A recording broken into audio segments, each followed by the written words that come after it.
Assalamualaikum warahmatullahi wabarakatuh. Perkenalkan, nama saya Tri Wahyu Cahyantini dengan nomor NIM 18334011 dari kelas Ilmu Kesehatan Masyarakat K. Saya di sini ingin menjelaskan mengenai hipertensi atau lebih tepatnya pencegahan hipertensi dan penanganannya. Kalian tahu gak sih hipertensi itu apa? Hipertensi itu bisa dibilang sebagai tekanan darah tinggi atau suatu kondisi ketika tekanan darah terhadap dinding arteri terlalu tinggi. Biasanya hipertensi didefinisikan sebagai tekanan darah di atas 140/90 mm Hg dan dianggap parah jika tekanan di atas 180/120 mm Hg. Pada posisi normal, tekanan darah berada di bawah 120/80, meningkat berkisar antara 120 sampai 129 untuk tekanan sistolik dan di atas 80 untuk tekanan diastolik. Hipertensi tingkat 1 dia 130/80 mm Hg hingga 139/89 mm Hg. Hipertensi tingkat 2 140/90 atau lebih tingginya lagi. Kalian tahu gak sih apa saja gejala-gejala hipertensi? Saya ingin menjelaskan. Pada umumnya, hipertensi tidak seperti dengan gejala atau keluhan tertentu. Biasanya keluhannya tidak spesifik seperti sakit kepala pusing, jantung berdebar-debar, atau rasa sakit di dada, serta gelisah, dan penglihatan kabur, serta mudah lelah. Siapa sajakah yang berisiko mengidap hipertensi? Biasanya, orang yang berisiko mengidap hipertensi itu orang yang kegemukan, orang yang mengidap diabetes, konsumsi garam berlebih, ada penyakit riwayat dari keluarga, merokok atau terpapar asap rokok, stres yang tidak dikelola, serta malas bergerak seperti beraktivitas fisik. Faktor risiko apa saja sih pada penderita hipertensi? Ada 2. Yang pertama, faktor yang tidak dapat diubah. Yang kedua, faktor yang dapat diubah. Yang pertama tidak dapat diubah, yang kedua dapat diubah.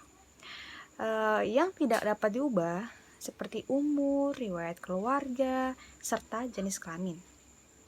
Dan faktor yang dapat diubah yaitu kebiasaan kita, kebiasaan manusia seperti merokok, bisa dihindari, kurangnya makan buah dan sayur, konsumsi barang berlebih, konsumsi garam berlebih, kegemukan, faktor aktivitas fisik, konsumsi alkohol yang berlebih, dislipidemia, dan stres. Itulah beberapa faktor yang dapat diubah.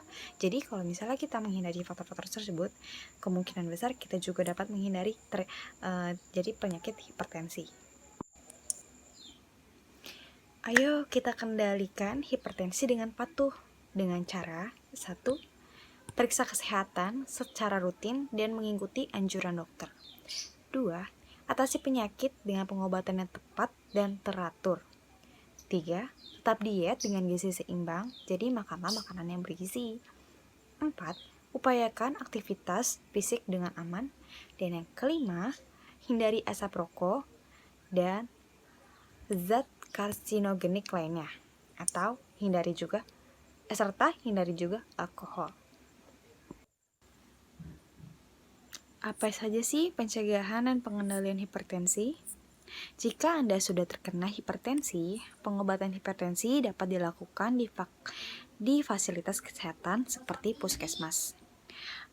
Yang pastinya dengan penanganan yang terkontrol.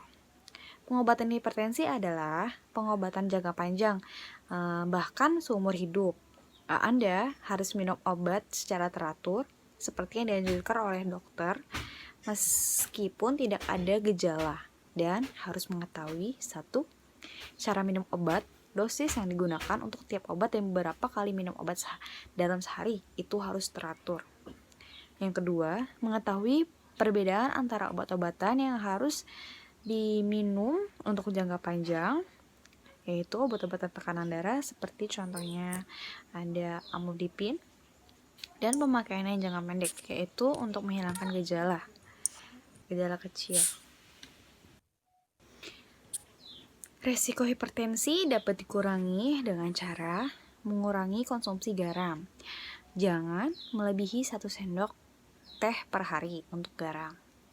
Melakukan aktivitas fisik seperti lari pagi, bernaik sepeda secara teratur, jalan kaki 3 km, atau olahraga 30 menit per hari, minimal 5 kali seminggu. Tidak merokok dan menghindari asap rokok. Yang pastinya diet dengan gizi seimbang dan mempertahankan berat badan kita, serta menghindari minum-minuman beralkohol. Yuk kita ikut ceramah. Ceramah itu apa sih? Ceramah itu cek tekanan darah di rumah. Sebelum pengecekan, usahakan tubuh Anda dalam posisi duduk yang rileks selama 2-5 menit. Terus, pengecekan sebaiknya dilakukan 2-3 kali dalam jangka waktu 1 menit untuk mendapatkan data variasi tekanan darah. Biasanya itu setelah ngecek pertama, kedua, ketiga tuh berbeda-beda, jadi nanti bisa diambil yang tengah-tengahnya. Lalu yang ketiga, alat ukur tekanan darah yang dianjurkan adalah yang menggunakan mindset dililitkan di lengan, dan gunakan alat pengukuran tekanan darah yang tervalidasi. Jadi itu ya jangan memakai tekanan darah yang tidak, yang abal-abal gitu. Misalkan bisa pakai yang dari merek Omron tuh bagus tuh. Demikian penjelasan yang bisa saya sampaikan. Selebihnya mohon dimaafkan bila ada kata atau kalimat yang salah. Wassalamualaikum warahmatullahi wabarakatuh. Terima kasih.